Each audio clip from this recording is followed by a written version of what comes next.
What do you think of when I say the word green? Green eggs and ham. Spinach. Yuck. Green. It's my favorite color and it's awesome. Here it is, green. People used to think the moon was made of green cheese. Neil Armstrong and Buzz Aldrin found out that wasn't true. Then there were stories of little green men living on Mars, but NASA's rover missions looking high and low found no evidence of green people on the red planet. But back here on Earth, the word green has taken on a new and incredibly important meaning. This is the famous Earthrise photo taken by Apollo astronauts in orbit around the moon way back in the 70s. This awesome picture makes our planet look like a fragile blue marble hanging in space, and made people start thinking about how special our planet really is and made them want to clean up the environment. For years, NASA has been monitoring every major part of Earth: the land, the water, the air, and the biosphere, or all living things. Through research like this, we know that humans are making pretty big changes in all of these areas. Trash is piling up in heaps at landfills. The burning of fuels and other fires is releasing harmful chemicals into the atmosphere. Pollution in the world's oceans is killing off species of fish, shellfish, and birds. Climate change is causing ice in the polar regions to melt. So NASA is one of the leaders in studying the causes and effects of climate change, now and in the future. But what is the space agency doing to clean up its own act? Well, to begin with, they're starting to build their buildings green. What? Dr. Arlene Levine is the Green Activities Manager at NASA's Langley Research Center. Buildings can definitely affect natural resources and climate change. For instance, building a building out of wood generally means deforestation. And when we deforest an area, we're taking away a carbon dioxide sink.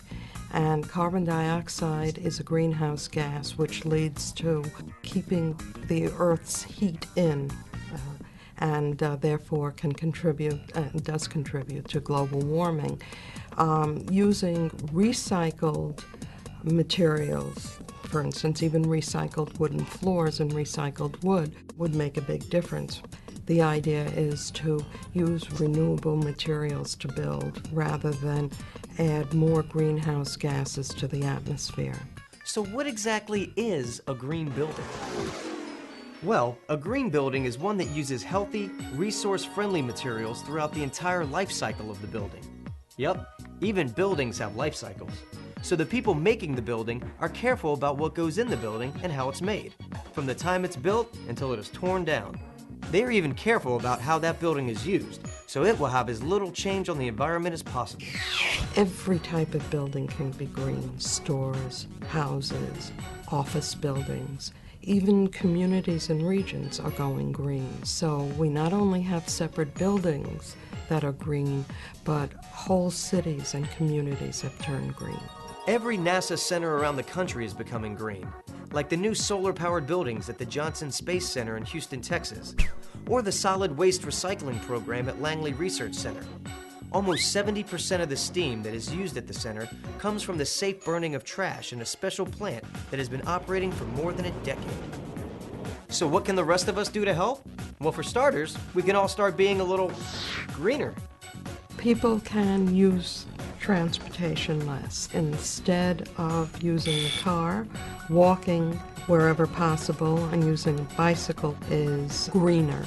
Many cities and communities are putting in bike paths if they have not already.